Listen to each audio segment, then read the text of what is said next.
주 안에 사랑하는 성도 여러분, 오늘은 사순절 13번째 날이고 수요일로는 사순절 3번째 수요일입니다.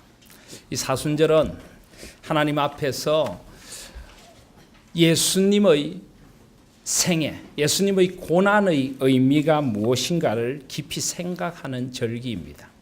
우리를 위한 십자가의 은혜와 고난의 은총과 그리고 부활의 영광을 바라보면서 하나님께 깊이 나아가는 그런 절기가 사순절 절기입니다. 신앙의 껍데기들을 벗어버리고 참된 신앙의 자리, 또 우리의 삶을 돌아보면서 우리 죄 때문에 그리스도께서 그 고난을 당하셨는데 나는 아직도 죄악의 언저리를 헤매고 있는 것 아닌가? 아직도 벗어버리지 못한 나의 죄들, 자기중심성, 세상에 속한 우리의 욕심들을 하나하나 돌아보면서 주님 앞에서 새롭게 되는 절기가 이 사순절 절기입니다. 그래서 깊이 기도해야 하는 절기입니다. 그래서 저는 2016년 사순절을 맞으면서 주기도문 강해를 통하여 우리 주님께 깊은 기도를 함께 배워보고 싶은 것입니다. 오늘 저는 주기도문 강해를 통하여서 제일 강조하고자 하는 두 가지 단어가 있습니다. 그 하나는 균형이라는 단어이고 또 하나는 우선순위라는 단어입니다. 균형과 우선순위. 어떻게 보면 신앙이 깊어진다는 것은 신앙의 균형이 생기는 것이고 우선순위가 무엇인가를 깨달아 가는 것입니다. 신앙생활에 있어서 균형과 우선순위는 참 중요합니다. 신앙이 성숙되어져 갈수록 신앙의 균형이 잡혀가고 우선순위를 깨달아서 바른 우선순위를 따라 신앙생활을 하게 되는 것입니다.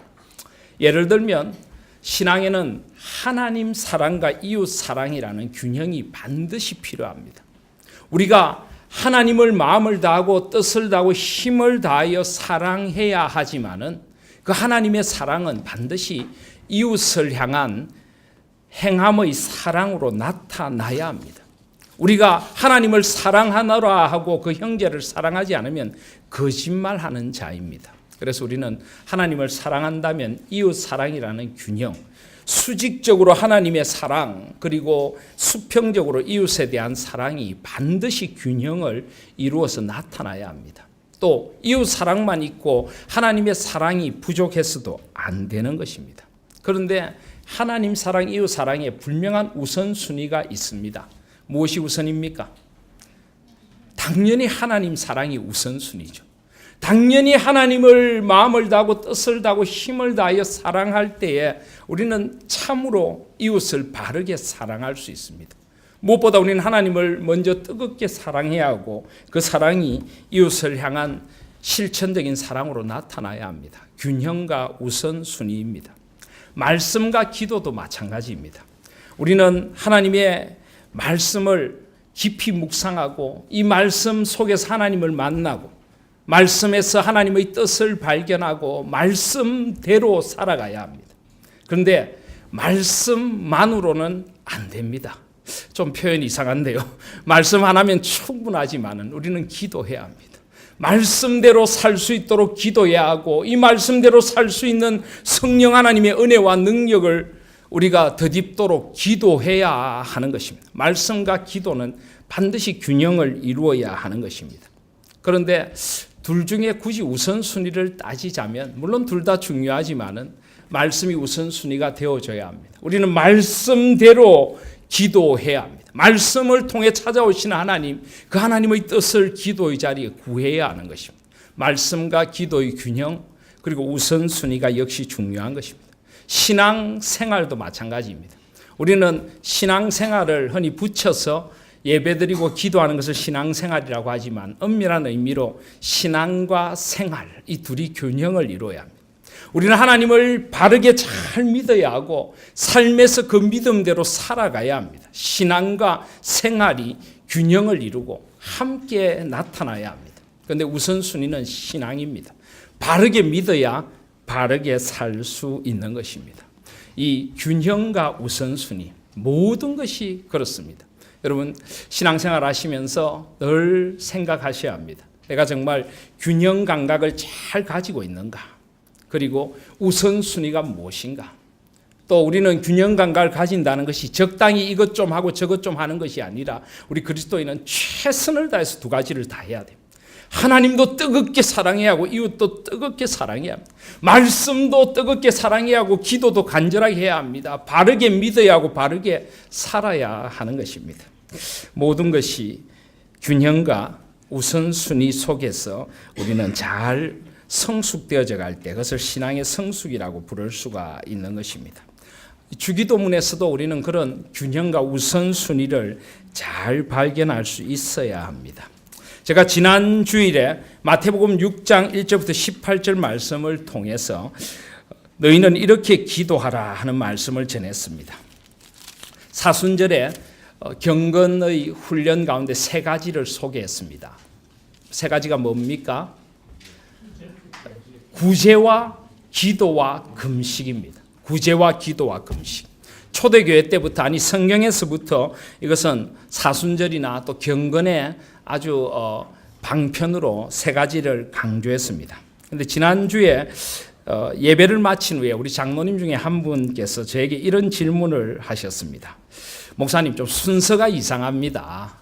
왜 구제가 먼저 나옵니까? 언제나 하나님이 우선 아닙니까? 제가 지난주에 구제는 이웃을 향하여 창문을 여는 것이고 그리고 이웃을 향한 마음의 창문을 여는 것이고 기도는 하나님을 향해 마음의 창문을 여는 것이고 또 금식은 나를 향한 마음의 창문을 여는 것이다 라는 말씀을 드렸는데 왜 이웃이 먼저 나오고 그 다음 하나님이 나옵니까? 라는 질문을 하셨습니다. 아주 중요한 질문인 것 같습니다. 성경의 이 문법이라고 할까요? 구문을 보면은 중요한 것부터 먼저 나오는 경우들이 있습니다. 예를 들어 제가 우리 교회 와서 아주 중요한 설교 두 편, 제가 아주 소중하다고 생각하는 마태복음 로마서 11장 끝부분부터 12장으로 연결되는 부분에는 삼위 하나님의 신비를 알아야 합니다. 그리고 하나님 나라의 비전을 가져야 합니다. 그리고 그리스도의 몸된 교회를 이루어가야 합니다. 이런 식으로 하나님의 나라, 그리스도의 몸된 교회 이런 식으로 하나님이 제일 중요하게 나옵니다. 또 요한복음 17장도 마찬가지입니다. 먼저 예수님께서 내가 하나님의 영광을 나타냈습니다. 하나님의 이름을 나타냈습니다. 하나님을 먼저 우리가 깊이 알아가야 하고 그리고 내가 누구인가를 알아가야 하고 세상을 하나 되게 해야 됩니다. 그런 식의 순서로 연결이 됩니다. 그런데 어떤 경우는 이런 경우들이 있습니다. 제가 전에도 한번 설명을 했는데 마치 샌드위치나 햄버거처럼 햄버거를 가만히 보시면 햄버거 안 좋아하시죠? 저도 별로 안 좋아합니다. 근데 아이들 먹는 햄버거를 한번 생각해 보십시오. 양쪽에 빵이 있고 그 다음에 뭐가 있습니까? 뭐 상추나 토마토 같은 게 있고 야채가 있고 그 다음에 뭐 이런 게 있고 그 다음에 제일 안에 뭐가 있습니까? 고기가 있죠. 고기, 햄이 있죠. 햄. 뭐가 제일 중요합니까? 고기가 제일 중요합니다. 그래서 제일 중요한 게 중간에 위치하죠. 그런 경우들도 있습니다. 그래서 사실 이 마태복음 6장은 구제와 기도와 금식이라는 구조 속에서 중간에 있는 기도가 사실은 가장 중요합니다. 이 마태복음 5장부터 7장까지 이 산상순의 구조 자체가 그렇게 되어 있습니다. 크게 5 부분으로 나누어지는데 뭐 지금 그걸 다 말씀드릴 수는 없습니다. 그 한가운데 마태복음 6장이 있고 그 가장 한가운데 주기도문이 놓여져 있는 구조로 되어 있습니다. 그래서 제일 중간에 중요한 것을 놓고 점점 이렇게 퍼져나가는 것입니다. 그래서 하나님과의 기도가 제일 중요합니다. 그런데 이렇게 중간에 놓을 경우는 이 중간에 것들이 중간에 가장 중요한 게 다른 데 영향을 미칩니다. 마치 햄버거 안에 있는 고기가 이 다른 음식에도 영향을 미치듯이 그런 식으로 영향을 미칩니다. 그래서 기도, 진정으로 하나님 앞에 참된 기도를 할 때 우리는 이웃을 바르게 섬길 수 있습니다.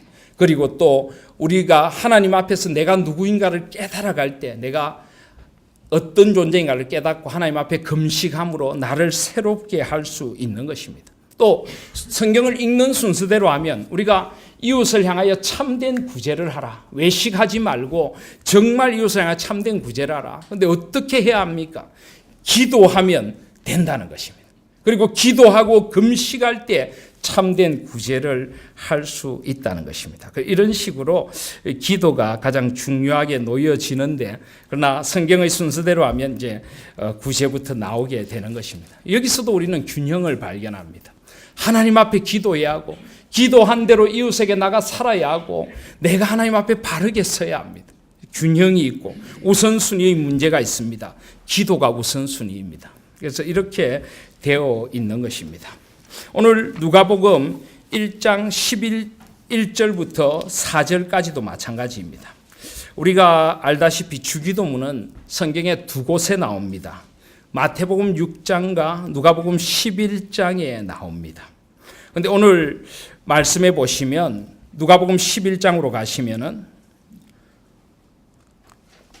예수께서 한 곳에서 기도하시고 마치심에 제자 중 하나가 여짜오되 주여 요한이 자기 제자들에게 기도를 가르친 것과 같이 우리에게도 가르쳐 주옵소서라고 이야기를 합니다. 자, 여러분, 제가 지난주에 주기도문 강의 첫 번째 시간을 하면서 무엇보다 주기도문은 예수님께서 하나님을 아빠, 아버지라고 부르라고 하셨다는 것을 강조를 했습니다. 그래서 기도를 너무 어렵게 생각하지 말고 자녀가 아버지 앞에 나가서 아버지 품에 안기듯이 그냥 아버지에게 그냥 하고 싶은 말씀을 드리고 아버지의 말씀을 듣듯이 좀 자유롭게 형식이나 그런 남에게 보이려고 하는 외식에 빠진 기도가 아니라 중언부언 뜻도 모르는 소리나 하는 것이 아니라 기도의 골방에 들어가서 은밀하게 보시는 하나님 앞에서 그 아버지와 친밀하게 대화를 나누는 것이다 하는 말씀을 드렸습니다. 그렇습니다. 기도는 그런 것입니다. 아버지와 친밀한 대화, 나의 아버지, 살아계신 하나님 아버지와 나누는 깊은 대화와 사귐의 자리가 기도인 것입니다. 이 기도의 친밀성, 이런 걸 신학적으로 내재성이라고 합니다. 하나님과 깊은 관계 속에 들어가는 것입니다. 그런데 여러분, 여기에도 균형이 필요합니다. 하나님과 깊은 관계에 들어간다고 해서 내 마음대로 내가 하고 싶은 대로 기도하는 것, 이것은 아닌 것입니다. 잘 생각하십시오. 우리가 자녀들을 키우면서 그런 것을 느끼게 됩니다. 자녀와 깊은 우리는 관계 속에 있기를 원합니다. 자녀와 친밀하게 이야기를 나누고 자녀와 마음과 마음이 통하고 대화하고 그러기를 우리 부모는 누구나 원합니다. 그런데 그러면서도 자녀에게 우리는 교육을 시킵니다. 그리고 자녀가 세상에 대하여 바르게 깨달아가길 원하고 아버지가 생각하는 어떤 신앙이라든지 세상에 대한 바른 것들을 자녀가 깨달아가길 원하고 그래서 그 대화가 성숙되어져 가길 원합니다. 아버지의 마음을 알기를 원하고 아버지와 함께 하나님에 대하여 알아가고 세상에 대하여 바르게 깨달아서 함께 깊은 대화를 나누고 싶어 합니다. 그렇지 않습니까? 마찬가지입니다. 하나님과 우리의 관계도 마찬가지입니다. 우리는 하나님을 친밀한 아버지, 이 내재적인 아버지로 친밀히 만나지만 그러나 하늘에 계신 하나님 아버지 앞에서 또 아버지가 원하시는 기도를 배워가야 합니다. 친밀하다고 해서 우리 마음대로 하는 것이 아니라 친밀할수록 아버지의 마음을 배워가고 참된 기도가 무엇인가를 배워가고 아버지께서 우리가 기도를 통하여 무엇을 구하고 어떻게 우리가 그 기도대로 살기를 원하시는가를 배워야 하는 것입니다. 그래서 오늘 제자들이 주님에게 요한이 자기 제자들에게 기도를 가르친 것 같이 우리에게도 가르쳐 주옵소서라고 하는 것입니다. 그렇습니다. 기도를 배워야 하는 것입니다. 기도는 아버지 앞에 나아가서 드리는 우리의 마음을 쏟아놓는 것이지만은 그러나 동시에 우리는 기도를 배워서 아버지께서 원하시는 기도가 무엇인지 아버지가 우리와 어떤 대화를 나누고 싶어 하시는 것인지 우리의 기도의 자리가 어떻게 깊어져 가기를 원하시는 것인지를 우리는 배워야 하는 것입니다. 특별히 이 유대인들은 기도를 배웠습니다. 좀 이 기도를 배운다는 것도 좀 필요할 것 같은데요. 어떤 교회의 전통에는 그래서 공동 기도문이라는 게 많이 있습니다. 공동 기도문을 가지고 예배 시간에 같이 기도하기도 하고 또 이 공동 기도문을 통해서 어떤 그 절기에 함께 기도하기도 합니다. 물론 우리 개신교 전통에서 그렇게 하지는 잘 않습니다만은 어떤 면에서는 우린 조금 기도를 배울 필요도 있겠다는 생각도 많이 합니다. 그리고 기도를 배운다는 것은 주님께서 가르치신 가장 전형적인 기도의 틀인 사실은 주기도문의 틀 안에서 배워야 하는 것입니다. 아마 이 제자들도 구약에서부터 여러 기도문을 배웠을 것입니다. 그런데 우리 주님을 따라다니면서 주님께서 하시는 기도를 보면서 뭔가 다른 것을 느꼈을 것입니다. 하나님 나라가 중심이 되는 저 기도가 정말 기도구나 하는 것을 배웠을 것입니다. 주님의 기도에서 나도 저렇게 기도하고 싶다 하는 생각을 그들은 했던 것 같습니다. 그래서 우리에게도 기도를 가르쳐 주옵소서라고 하는 것입니다. 사랑하신 여러분, 하나님과 친밀하게 기도하실 수 있는 저와 여러분들이 되시기를 소원합니다. 그러나 또한 기도를 배우십시오. 주님께서 원하시는 기도를 드릴 수 있는 기도의 자리에도 성숙해져가는 그런 균형이 저와 여러분에게 있기를 원합니다. 우선순위는 아버지와 친밀하게 먼저 엎드려 기도하는 것입니다만은 동시에 바른 기도를 배우고 제대로 기도해야 하는 것입니다. 그래서 오늘 제가 나누드린 이 유인물을 잠깐 한번 보시기를 바랍니다. 기도에 관하여 하고 하이델베르그 교리문답 45주일인데요. 잠깐 이것을 한번 보시기를 바랍니다. 먼저 116문에 보시면 그리스도인에게 왜 기도가 필요합니까? 라고 하이델베르그 교리문답에서는 묻고 있습니다. 우리가 지난주에 마태복음 6장에 보시면은 우리 주님께서 뭐라고 하셨습니까? 6장 8절에 그러므로 그들을 본받지 말라. 구하기 전에 너에게 있어야 할 것을 하나님 너희 아버지께서 아시느니라. 하나님 우리 아버지께서 우리에게 무엇이 있어야 할 걸 다 아시는데 왜 우리는 기도해야 합니까? 이런 생각을 할 수도 있습니다. 그런데 우리가 기도를 하나님 앞에 뭔가 구하는 것이라고만 생각하면 그것은 기도의 시작부터 잘못된 것입니다. 우린 기도하면 본능적으로 하나님 앞에서 뭔가 달라고 하는 것이다. 그런데 하나님이 우리에게 필요한 것 다 아시는데 왜 달라고 해야 되느냐? 이런 질문이 자연스럽게 나오게 됩니다. 기도는 절대 달라고 하는 것이 다가 아닙니다. 이 기도에 바로 이런 균형이 필요합니다. 가장 기도의 우선순위는 감사입니다. 하나님의 뜻입니다. 하나님의 나라를 구하는 것입니다. 그 후에 우리의 필요에 대해서도 기도하라고 하셨습니다. 그래서 그리스도인에게 왜 기도가 필요합니까? 라고 했는데 답이 어떻게 됩니까? 기도는 하나님께서 우리에게 요구하시는 감사의 가장 중요한 부분이다 하는 것입니다. 여러분, 하나님 앞에서 우리는 감사의 삶을 살아야 합니다. 그런데 하나님께서는 기도를 통하여 우리가 감사를 표현하기를 원하십니다. 그래서 기도의 가장 중요한 부분은 달라고 하는 것이기 이전에 감사하는 것입니다. 여러분, 기도의 자리에서 얼마나 여러분은 감사하고 계십니까? 가만히 생각해 보면 우리 삶에 감사해야 할 부분들이 얼마나 많습니까? 나에게 생명이 있음이 감사하고 하루를 허락하신 은혜가 감사하고 비치는 햇볕이 감사하고 비록 삶이 힘들고 척박하지만은 그 가운데 베풀어 주시는 은혜와 사랑의 손길이 감사하지 않습니까? 더불어 살아가는 이들이 감사하고 가족이 감사하고 교회가 감사하고 성도가 감사한 것입니다. 가만히 생각하면 감사할 일들이 얼마나 많은지 모릅니다. 요즘 세상이 참 힘드시죠? 저도 힘이 듭니다. 참 이 힘든 세상 살아가면서 또 참 미래가 불투명하고 암울합니다. 세계 경제가 어디로 갈지, 우리나라가 어떻게 될지, 노후가 어떻게 될지 우린 참 걱정스러운 부분들이 많습니다.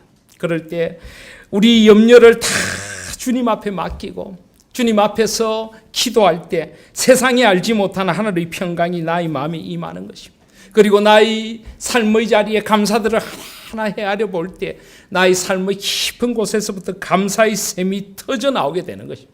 기도하다가 보면 감사의 찬양이 터져 나오고 눈물이 나오고 하나님 앞에서 감사해요 주님 하고 외칠 수 있게 되는 것입니다. 여러분, 기도의 자리에서 많이 감사하시기를 바랍니다. 여러분의 삶의 자리에 하나님 앞에 드리는 감사가 풍성하시기를 바랍니다. 힘들수록 어려울수록 주님 앞에 더 감사하실 수 있는 저와 여러분들이 되시기를 바랍니다. 그리고 우리가 기도를 할 때 하나님께서는 그분의 은혜와 성령님을 오직 탄식하는 마음으로 쉬지 않고 구하고 그것에 대해 감사하는 사람에게만 주시기 때문입니다. 그렇습니다.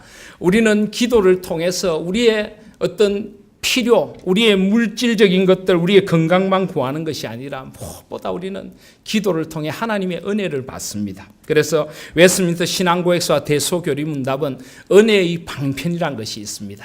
우리가 은혜를 받는 세 가지 길이 있는데 그 세 가지가 바로 말씀과 기도와 성례입니다. 예배라고 해도 좋습니다. 우린 예배를 통하여 하나님의 은혜를 받습니다. 말씀 속에서 하나님을 만나고 은혜를 받습니다. 그리고 기도를 통해 은혜를 받는 것입니다. 여러분 은혜 받고 싶으시죠? 은혜 받기 싫은 분 계십니까? 다 우리는 은혜 받고 싶습니다. 은혜 받고 싶으면 기도하십시오.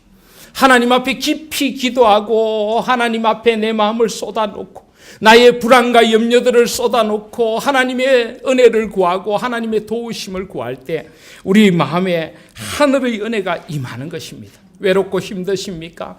하나님 앞에 기도하십시오. 내 기도를 들으시는 아버지가 계십니다. 하나님 앞에 찬양하며 탄식하며 나아가시기를 바랍니다. 삶이 절망스러우십니까? 하나님 앞에 그 절망을 소망으로 바꾸시는 은혜를 구하시기를 바랍니다. 살아계신 하나님께서 우리의 절망과 아픔을 걷어내고 하늘의 은혜를 내려주실 줄 믿습니다. 하늘의 소망을 주시는 것입니다. 그리고 기도할 때 우리는 성령 충만함을 입습니다. 오늘 누가복음 11장 읽진 않았지만 1절부터 4절 이하에 보시면은 주님께서 주기도문을 가르쳐 주신 후에 기도할 것을 간절히 말씀하십니다. 어떤 벗이 자기에게 찾아온 벗을 위하여 떡을 빌리러 가서 강청하여서라도 그 떡을 갖다 준다는 이 비유를 통해서 우리가 주님 앞에 나가 기도로 부르짖을 것을 원하십니다. 그래서 누가복음 11장 9절에 보시면 내가 또 너에게 이르노니 구하라 그리하면 너에게 주실 것이요 찾으라 그러면 찾아낼 것이요 문을 두드리라 그러면 너에게 열릴 것이니 하나님은 이 은혜의 자리를 마련해 놓고 우리에게 좀 와서 구하고 찾고 두드리라고 하십니다. 기도의 자리에서 하늘의 보좌를 흔들라고 하시는 것입니다. 구하면 주신다고 하십니다. 찾으면 찾을 것이라 하십니다. 두드리면 열릴 것이라 하십니다. 이것도 신비입니다. 하나님은 우리에게 모든 것을 주시고 우리가 구해야 될 것을 다 하시지만 그러나 하나님은 구하는 이에게 주시는 것입니다. 이 묘한 이 신비, 이 균형, 이것 굉장히 신앙의 중요한 신비입니다. 우리는 오직 예수 그리스도의 은혜로 구원을 받지만은 그러나 우리는 두렵고 떨림으로 우리의 구원을 이루어 가야 합니다. 구원은 주님의 주권에 속해 있지만 우리는 구원받은 백성답게 살아감으로 우리가 받은 구원의 은혜를 온전히 누려야 한다는 것입니다. 그래서 우리 성도님들 가운데 그런 질문이 많습니다. 예수님만 믿으면 구원받습니까? 그리고 그 뒤에는 무슨 죄를 저질러도 괜찮습니까? 끝까지 회개하지 않고 끝까지 구원받았다고 죄만 짓고 살다가 죽는다 만약에 그렇다면 과연 그 사람이 구원받은 사람이 맞을까요? 우리는 한번 생각해 봐야 합니다. 구원은 하나님의 신비입니다. 하나님의 손에 속해 있는 것입니다. 우리가 구원받지 못할까 봐 두려워서 우리가 끝까지 떨어야 될 필요는 없습니다. 구원을 받으려고 우리가 발버둥을 치고 살 필요는 없습니다. 그러나 주께서 우리에게 그 구원의 크신 은혜를 베풀어 주셨기에 우리는 구원받은 백성답게 살아가야 하는 것입니다. 우리의 소중한 한 생을 주님 앞에서 살아가야 하는 것입니다. 주님은 우리에게 있어야 할 것을 아시고 우리에게 풍성한 은혜를 주시지만은 그러나 또 동시에 우리가 구하고 간절히 소원하는 이에게 풍성한 은혜를 부어주신다는 것도 분명한 사실입니다. 그래서 우리는 구해야 하고 찾아야 하고 두드려야 하는 것입니다. 그리고 하나님께서 누가복음 11장 11절 이하에 보시면은 아버지 된 자가 누가 아들이 생선을 달라는데 뱀을 주며 알을 달라는데 정갈을 주겠느냐? 누가 생선을 달라고 하는데 이 갈릴리 바다에는 이 뱀이 생선 비슷하게 생긴 뱀이 있습니다. 뱀을 줄 아버지가 누가 있겠느냐는 것입니다. 알을 달라고 하는데 똘똘 말린 알처럼 생긴 정갈을 주어서 아들을 물게 할 아버지가 누가 있겠느냐는 것입니다. 하물며 하나님 아버지께서 13절에 보시면 너희가 악할지라도 좋은 것을 자식에게 줄 알거든 하물며 너희 하늘 아버지께서 구하는 자에게 성령을 주시지 않겠냐. 하나님은 구하실 때 가장 좋은 선물 성령 하나님을 주시는 것입니다. 우리가 이 세상에서 받는 것 그러니까는 비교도 안 되는 성령 충만한 은혜, 성령 하나님께서 나의 삶을 다스리시는 그 은혜 받으면요, 세상에 그 조그만 것 못 받아도 우리는 기쁘고 감사한 것입니다. 성령 하나님을 충만히 주시는 그 은혜가 가장 귀한 것입니다. 그래서 우리가 왜 기도해야 합니까? 기도는 감사의 가장 중요한 부분이고, 하나님께서는 간절히 구하는 자에게 은혜와 성령님을 풍성히 주시기 때문에, 또 감사하는 사람에게 주시기 때문에 우리는 기도해야 합니다. 하이델베르 교리문답 제45주일 117문에서 그래서 하나님께서 기뻐하시고 들으시는 기도는 어떠한 것입니까? 했는데, 첫 번째로 그분의 말씀에서 자신을 계시하신 유일하신 참 하나님에게만 그분께서 우리에게 구하라고 명하신 모든 것을 마음을 다하여 기도드리는 것입니다 라고 했습니다. 아까 제가 기도의 균형에 대해 말씀드렸는데요, 우리는 무엇이나 구할 수 있고 아버지 앞에 나가 구할 수 있지만은 하나님이 기뻐하시는 기도는 아버지의 뜻대로 구하는 기도입니다. 그래서 우리는 말씀 속에서 하나님께서 무엇을 원하시는지, 우리가 어떻게 기도하기를 원하시고 우리가 어떻게 살기를 원하시는지 하나님의 뜻을 찾아서 기도할 때 하나님은 기뻐하시는 것입니다. 그래서 우리가 새벽 기도에 나오셔서도 먼저 말씀을 나누는 이유가 무엇입니까? 말씀에 의지하여 기도하고 싶은 것입니다. 말씀이 곧 살아 역사하시는 하나님이시기에 오늘 새벽에 주신 말씀, 이 말씀을 붙들고 말씀 속에서 하나님께서 원하시는 것이 무엇인가를 발견하고 그대로 살게 해달라고 기도하고 그 말씀의 약속을 믿고 오늘 하루를 하나님 앞에 걸어가는 것입니다. 말씀을 의지하여 기도하고 말씀에 약속하신 이 풍성한 이 성경 66권의 풍성한 약속이 다 그대로 이루어질 줄 믿고 기도하고 구하는 것입니다. 어떻게 보면 이 말씀은 보정수표입니다. 하나님께서 우리에게 약속하신 이 모든 것은 다 이루어질 것입니다.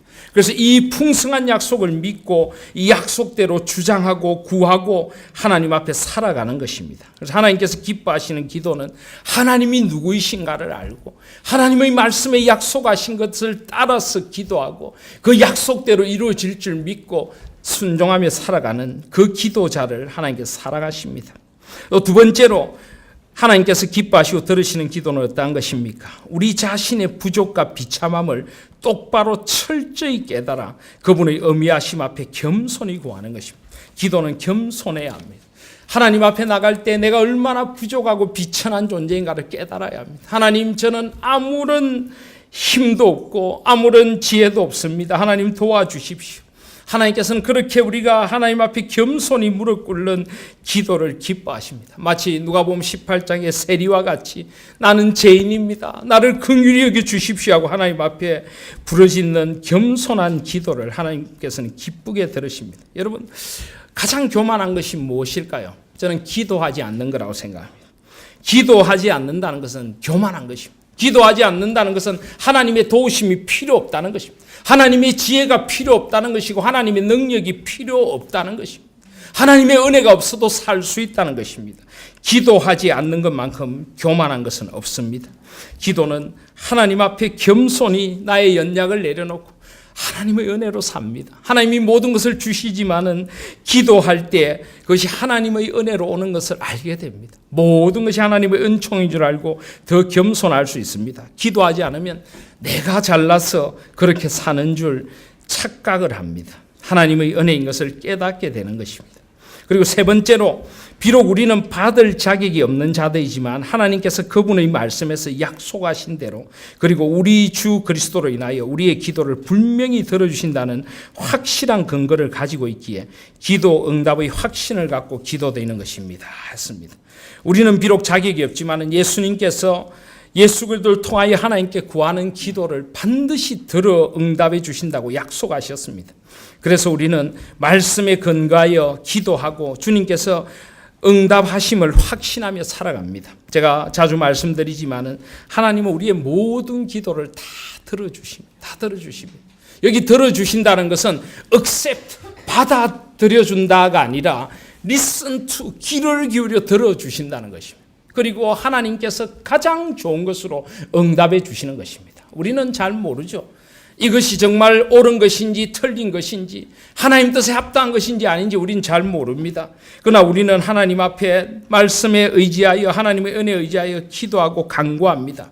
하나님께서는 하나님의 뜻대로 하나님의 때에 하나님의 방법으로 가장 좋은 것으로 주시는 것입니다.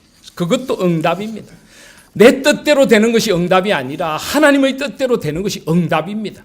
어떤 때는 기도한 대로 되지 않는 게 가장 좋은 것일 수도 있습니다. 아시죠? 그죠, 여러분? 인생을 살다 보면 그런 일들도 있습니다. 생각하면 내 기도한 대로 다 되었으면 끔찍했을지도 모릅니다. 하나님께서 가장 좋은 것으로 주시고 때로는 나의 욕심도 막아주시고 때로는 나의 철없음도 어루만져 주셔서 가장 좋은 길로 여기까지 인도해 주셨습니다. 그래서 고난도 하나님의 은혜인 것입니다. 우리가 알다시피 사도 바울은 육체의 가시를 위하여 3번 기도했습니다. 그런데 주님께서 뭐라고 하셨습니까? 그 은혜가 내게 족하다. 하나님께서 사도 바울의 육체의 가시를 제거해 주지 않는 것이 은혜였습니다. 그래서 사도 바울은 더 겸손히 주님을 섬기고 능력이 자기에서 나오는 것이 아니라 하나님께 나온다는 것을 절감하며 겸손히 주를 섬길 수 있었던 것입니다. 여러분, 그 절도 하나님의 은혜입니다. 그래서 하나님께서는 우리 기도에 대하여 때로는 우리 기도한 대로 응답하실 때도 있고 정반대로 응답하실 때도 있고 또 하나님의 때를 기다리게 하실 때도 있는 것입니다. 하나님은 우리의 작은 신음소리에도 귀 기울여 들어주시고 가장 좋은 것으로 응답해 주실 줄 믿습니다. 그래서 우리는 확신을 갖고 기도합니다. 그리고 118문에 보시면 하나님께서는 그에게 무엇을 구하라고 우리에게 명하셨습니까? 하는데 영혼과 몸에 필요한 모든 것인데 그리스도 우리 주님께서 친히 가르쳐 주신 기도에 그것들이 다 담겨 있습니다. 여기에도 균형과 우선순위가 있습니다. 우리는 영혼과 몸에 필요한 모든 것을 다 구해야 합니다. 주기도문은 하나님의 나라, 하나님의 이름, 하나님의 뜻을 구하는 하나님에 관한 기도와 우리의 일상의 필요, 우리의 삶과 우리의 몸과 영혼에 필요한 모든 것을 다 아우러서 구하도록 되어 있습니다. 그래서 한쪽만 취하고 한쪽을 버리는 것은 어리석은 것입니다. 주님은 이렇게 균형 잡힌 기도를 주기도문을 통해 가르쳐 주셨습니다. 그런데 분명한 우선순위도 있습니다. 먼저 우리가 영혼을 위하여 기도해야 합니다. 우리 영혼이 중요한 것입니다. 그리고 우리가 몸을 위하여 기도해야 합니다. 그래서 주기도문을 가만히 보시면 먼저 하나님의 나라를 위하여 기도하라고 말씀하십니다. 이 우선순위가 너무나 중요한 것입니다. 오늘 누가복음 11장에 보시면요. 2절에 보시면 예수께서 이르시되 너희는 기도할 때 이렇게 기도하라. 아버지여 이름이 거룩히 여김을 받으시오며 나라가 임하시오며. 그리고 여러분 마태복음에 있는 기도 가운데 하나가 여기 들어있지 않습니다. 뭐가 안 들어있습니까? 뜻이 하늘에서 이룬 것 같이 땅에서도 이루어지다 하는 것이 들어있지 않습니다. 왜 누가복음과 마태복음의 기도가 조금 다른가? 학자들이 여러 가지 이야기를 합니다마는 아마 예수님께서 다른 상황에서 그때 상황에 가장 적절하게 기도를 가르쳐 주셨을 것이다. 이렇게 생각하는 학자들이 많이 있습니다. 그런데 가만히 보면 사실은 다르지 않습니다. 여기 보면 이스라엘 히브리인들은 반복법 또는 평행법이라고 하는 그런 문법적인 방법을 씁니다. 비슷한 문장, 거의 똑같은 문장을 2번, 3번씩 반복해가지고 강조를 하고 있습니다. 사실 이건 같은 말입니다. 아버지의 이름이 거룩히 여김을 받으시오며 나라의 임하옵시며 뜻이 하늘에서 이루어 같이 땅에서도 이루어지이다. 그래서 사실은 같은 것을 3가지 다른 언어로 표현하는 것입니다. 하나님의 이름이 거룩히 여김을 받게 해주십시오. 그리고 하나님의 이름이 거룩히 여김을 받으려면은 하나님의 나라가 우리의 삶에 임해야 합니다. 하나님의 다스리심이 임해야 합니다. 하나님의 다스리심이 임한다는 것은 하나님의 뜻대로 되는 것입니다. 내 뜻대로 되는 것이 아닙니다. 그래서 사실 이 3가지는 같은 것이기에 2를 말해도 되고 3을 말해도 되는 것입니다. 중요한 것은 기도의 우선순위입니다. 하나님께서는 우리가 먼저 하나님의 나라에 대한 깊은 관심을 가지고 하나님의 이름과 하나님의 나라와 하나님의 뜻을 먼저 구하기를 원하십니다. 여러분, 우리 기도를 생각해 보십시오. 우리는 얼마나 이 우선순위를 잘 지키지 않을 때가 많습니까? 기도하면 나의 절박한 필요부터 먼저 이야기하는 경우들이 얼마나 많습니까? 물론 우리의 절박한 필요를 하나님도 아시지만 하나님은 우리의 기도의 우선순위가 먼저 하나님의 나라, 하나님의 뜻, 하나님의 이름, 하나님께서 우리의 삶의 주인이 되시는 이 기도가 우리의 기도의 자리에 먼저 있어지기를 원하시는 것입니다. 하나님의 관심사가 우리의 관심사가 되고 우리만이 아니라 온 세상을 향한 하나님의 뜻이 우리의 기도의 자리에 먼저 있어지기를 간절히 원하는 것입니다. 사랑하시는 여러분, 하나님 앞에서 기도할 때 먼저 아버지의 뜻에 복종하시고 순종하시며 아버지의 원하시는 바를 먼저 기도하실 수 있는 저와 여러분들이 되시기를 바랍니다. 아버지여, 이름이 거룩히 여김을 받게 하여 주시옵소서. 아버지의 이름이 거룩히 여김을 받는다는 것은 내가 아버지를 먼저 알아가는 것입니다. 이름이라는 것은 존재 자체입니다. 예를 들어 여호와는 나의 목자시다. 목자이신 하나님. 여호와는 나의 치료자, 여호와 라파의 하나님이시다. 나의 치료자이신 하나님. 하나님이 나의 목자이시고 하나님이 나의 치료자이시고 하나님이 나의 깃발 여호와 야훼 니시이시고 그런 식으로 하나님을 하나 알아가는 기도를 드리기를 원하십니다. 아버지 하나님, 제가 아버지를 더 깊이 알고 싶습니다. 그리고 그 아버지의 이름을 높여드리고 싶습니다. 나의 삶에 아버지의 이름이 거룩히 여김을 받게 하여 주시옵소서. 또 나의 삶을 통해서 다른 사람들이 아버지의 이름을 높일 수 있는 거룩한 삶을 살게 하여 주시옵소서. 기도의 관심이 나의 무엇이 아니라 나의 이름이 아니라 아버지의 이름에 먼저 있기를 원하시는 것입니다. 이것이 바로 예수님의 소원입니다. 그리고 아버지의 나라가 임하오십니다. 나의 나라, 나의 가정, 나의 생각 이것이 아니라 아버지의 나라, 아버지의 통치가 먼저 임하게 하시고 아버지의 다스리심이 임하게 하시고 아버지의 뜻이 임하게 하여 주시옵소서. 뜻이 하늘에서 이룬 것처럼 땅에서도 나의 삶에서도 이루어지게 하여 주시옵소서. 이것이 우리 기도의 우선순위에 있기를 원하시는 것입니다. 그러나 또한 우리는 균형을 가지고 3절에 보시면은 우리에게 날마다 일용할 양식을 주시옵고 라고 기도하기도 원하십니다. 여러분, 일용할 양식을 구하는 기도가 결코 잘못된 것 아닙니다. 우리는 연약한 인간들입니다. 하나님께서는 우리의 영혼과 몸에 필요한 모든 것을 다 구하기를 원하십니다. 세세한 것까지도 하나님 앞에 구하기를 원하십니다. 여러분, 영적이 된다는 것이 무엇입니까? 오직 예배드리고 하나님 앞에서 늘 거룩한 경건 생활만 하고 이것만이 영적인 것입니까? 아닙니다. 우리 일상의 모든 삶이 하나님의 은총인 줄 알고 모든 삶이 하나님 앞에서 거룩해지는 것입니다. 그래서 우리는 일용할 양식을 위해서도 기도해야 합니다. 나의 일용할 양식, 나의 살아가는 작은 것 하나도 아버지의 은혜가 아닌 것이 없음을 고백해야 하는 것입니다. 날마다 하나님의 은혜로 살아갑니다. 내가 먹는 것 하나 내 힘으로 사는 것 아닙니다. 주의 은혜입니다. 그 고백도 우리는 함께 드려야 하고 또 우리의 작은 일상도 하나님 앞에 기도해야 합니다. 저는 전에 소인배, 대인배 이런 말을 했는데요. 이런 잔잔한 것을 기도한다고 소인배가 아닙니다. 어떻게 기도하느냐, 그 중심에 무엇이 있느냐 하는 것입니다. 우리가 오직 나의 배만을 위하여 기도한다면 소인배이지만 작은 것도 주님께로부터 옴을 기도하면서 주님의 은혜임을 고백한다면 그게 바로 대인배인 것이죠. 그렇게 하나님의 은혜를 구해야 합니다. 아주 작은 것부터.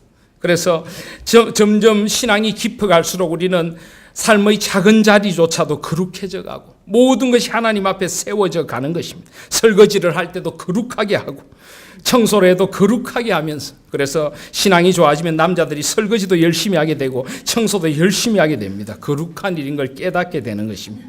그래서 날마다 일용할 양식을 주옵시고 삶의 작은 부분도 주님 앞에 살아가게 하여 주시옵소서. 그리고 4절에 보시면 우리가 우리에게 죄 지은 모든 사람을 용서하오니 우리 죄도 사하여 주시옵고, 특별히 여기서도 죄 용서가 한가운데 있습니다. 무엇보다 하나님 앞에서 우리는 날마다 회개해야 하고 날마다 우리 죄의 문제를 하나님 앞에 고백해야 합니다. 날마다 용서받고 우리는 더 거룩해져 가야 하는 것입니다. 그리고 하나님께서 나를 진정으로 용서하셨다는 것을 우리가 깊이 받아들이게 될 때 우리는 다른 이들을 긍휼의 눈으로 보게 됩니다. 다른 이들도 용서하게 되는 것입니다. 여러분, 좀 신앙이 들어가면서 다른 이들을 대하는 태도가 좀 바뀌어질 수 있기를 간절히 소원합니다. 우리 그리스도인들은 얼마나 쉽게 사람들을 정죄합니까? 바리새인들처럼 오늘 새벽에도 우리가 그런 말씀을 나누었습니다마는 바리새인들 같은 눈으로 사람들을 정죄하고 늘 다른 사람들을 함부로 평가하고 이것은 신앙이 미숙한 것입니다. 우리가 신앙이 성숙되어져 가면은 하나님의 용서를 깨닫고 다른 이들을 용서하고 긍휼히 여기는 사람이 되는 것입니다. 주여 오늘도 긍휼히 여기게 하여 주시옵소서. 왜냐하면 내가 얼마나 더러운 죄인인가를 알게 되기 때문입니다. 나는 수에 칠 가치도 없는 존재인데 나 같은 것에게도 은혜를 베풀어 주셨습니다. 다른 사람들이 다 나보다 훌륭해 보이고 나아 보이는 것이 신앙이 들어가는 것일 줄 믿습니다. 아내가 남편보다 훨씬 나아 보이고 남편이 아내보다 훨씬 나아 보이는 은혜가 신앙이 들어가는 것입니다. 왜 아멘을 안 하십니까? 그렇게 우리가 아멘이 되어져야 하는 것입니다. 그리고 우리를 시험에 들게 하지 마시옵소서. 우리를 시험에 들지 않도록 하나님 앞에 우리는 늘 기도해야 합니다. 늘 깨어서 하나님 앞에서 신앙인답게 살아갈 수 있도록 우리는 기도해야 하는 것입니다. 하나님께서 이렇게 우리의 기도의 균형이 잡혀가고 우리의 기도의 틀이 이런 틀 속에서 점점 하나님의 마음에 잇대어 있고 하나님의 뜻을 구하는 기도가 되어지기를 원하시는 것입니다. 그래서 이 주기도문 이것이 그냥 지나가는 그냥 형식적인 기도가 아니라 우리 기도의 깊은 틀이 되고 이 기도의 바탕 위에서 하나님과 균형을 가지고 우선순위를 지키며 하나님 앞에 깊이 기도할 수 있는 우리 하나님 성도님들이 되시기를 바랍니다. 주님 앞에 친밀하게 기도하십시오. 그리고 주님이 원하시는 기도를 드리며 주님과 점점 가까워져가는 그런 풍성한 기도의 무릎이 가득한 저와 여러분들 되시기를 주님의 이름으로 축원드립니다. 아멘.